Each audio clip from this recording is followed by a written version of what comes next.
Episode 4: The Golden Age of Java. History is often shaped by quiet treaties and shifting trade routes. But sometimes, it is forged in fire and blood, driven by prophecies and curses. While the great maritime empire of Srivijaya faded into memory, the island of Java was birthing a new era of legends.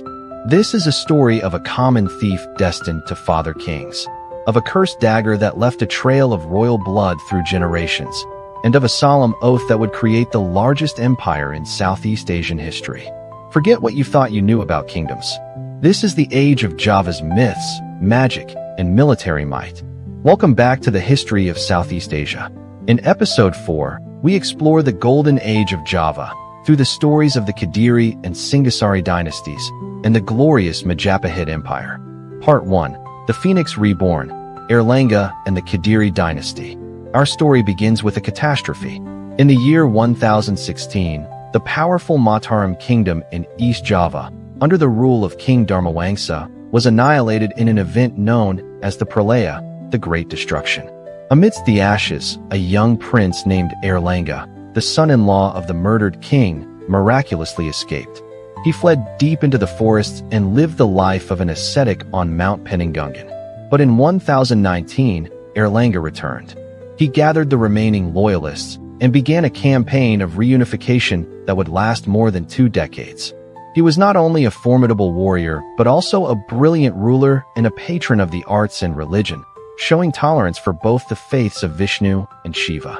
By 1042, at the height of his power, Airlangga faced a personal tragedy. His 2 sons were both contenders for the throne.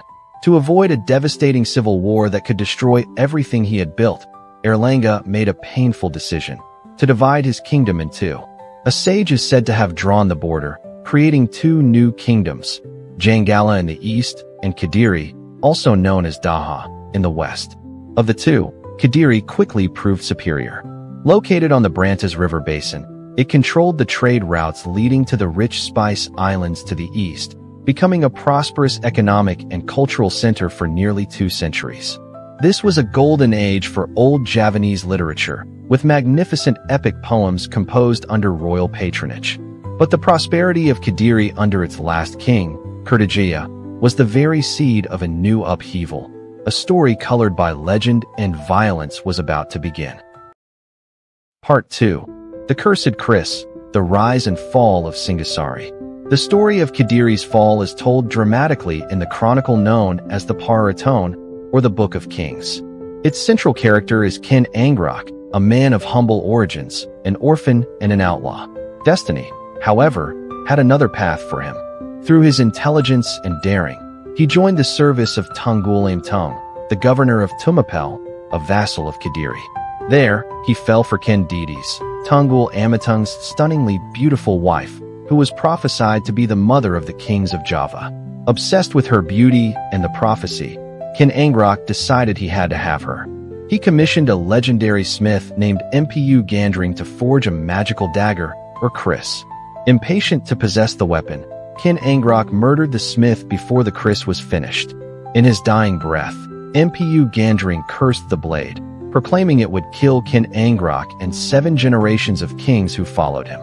Ignoring the curse, Ken Angrok used a cunning plot to assassinate Tunggul Ametung with that very kris, and then seized both Ken Didi's and his position. From there, he built his power, and in 1222, at the Battle of Gantar, he overthrew King Kurdijaya and the Kediri dynasty, establishing a new one, the Singhasari dynasty. The curse began to take effect. The short history of Singhasari was plagued by violence, with a series of assassinations and power struggles within the royal family. The last and greatest king of Singhasari was Ken, who reigned from 1268 to 1292. He was a brilliant conqueror with the ambition of uniting the archipelago against the growing threat of the Mongol Empire. In 1275, he launched the Pamalayu expedition to secure control over Sumatra. Religiously, he promoted a syncretic Shiva Buddhist cult, but his ambition would be his undoing. In 1289, when an envoy from Kublai Khan named Mengxiachai arrived to demand submission, Ken refused in an ultimate act of defiance. He had the envoy's face branded and sent him home. An enraged Kublai Khan prepared a massive invasion fleet. But ironically, just as Kertanagara was most vulnerable with his main army far away, a vassal from Kediri named Jayakatwang rebelled. In 1292, Jayakatwang attacked the capital and killed Kertanagara, bringing the Singhasari dynasty to an end. Part 3. The Golden Empire, Majapahit's Triumph, and the Palapa Oath. In 1293, the mighty Mongol fleet landed on Java to punish Kertanagara, not knowing the king was already dead. Amidst this chaos, Raden Wijaya, Kertanagara's son-in-law, proved himself to be a political and military genius. He feigned submission to the Mongols, using their strength to crush his enemy, Jayakatwang. Immediately after their victory, he rallied his forces, launched a surprise attack on his weary Mongol allies, and drove them from Java in humiliation. From this double victory, in November 1293, Raden Wijaya founded a new empire, named after a bitter fruit he found, Majapahit. The Majapahit Empire grew quickly, but its golden age is tied to two great names: King Hyam Wuruk, who reigned from 1350 to 1389, and his brilliant Prime Minister, Gajah Mada. Gajah Mada was a symbol of patriotism and unifying will. Upon taking his office in 1331, he swore a famous oath, known as the Palapa Oath, Sumpah Palapa. He vowed that he would not enjoy any personal comfort or luxury, Palapa, until he had united the entire archipelago, Nusantara, under the banner of Majapahit. Under Gajah Mada's leadership and Hyam Wuruk's reign, that oath nearly became reality. Majapahit's army and navy conquered and claimed sovereignty over a vast number of states, from the Malay Peninsula, Sumatra, and Borneo, to the Spice Islands in the east.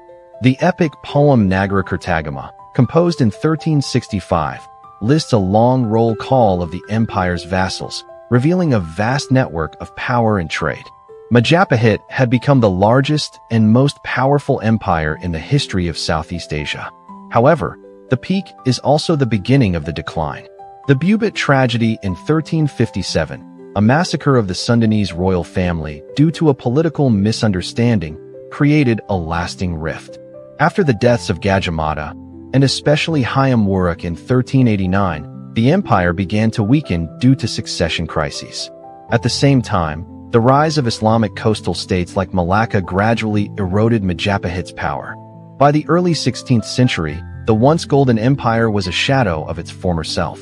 The Golden Age of Java, from Airlangga to Majapahit, is a dramatic epic of unification, betrayal, wonders, and imperial ambition. It created a profound cultural and political legacy, especially Gajah Mada's dream of a united Nusantara, a dream that still inspires the modern nation of Indonesia. The decline of Majapahit also marked the end of the era of the great Hindu-Buddhist kingdoms in the islands. A new religion, Islam, had begun its own journey of conquest. At the same time, on the mainland, other powerful kingdoms like Angkor and Ayutthaya were writing their own glorious chapters of history. Thank you for watching. Goodbye and see you in the next episode.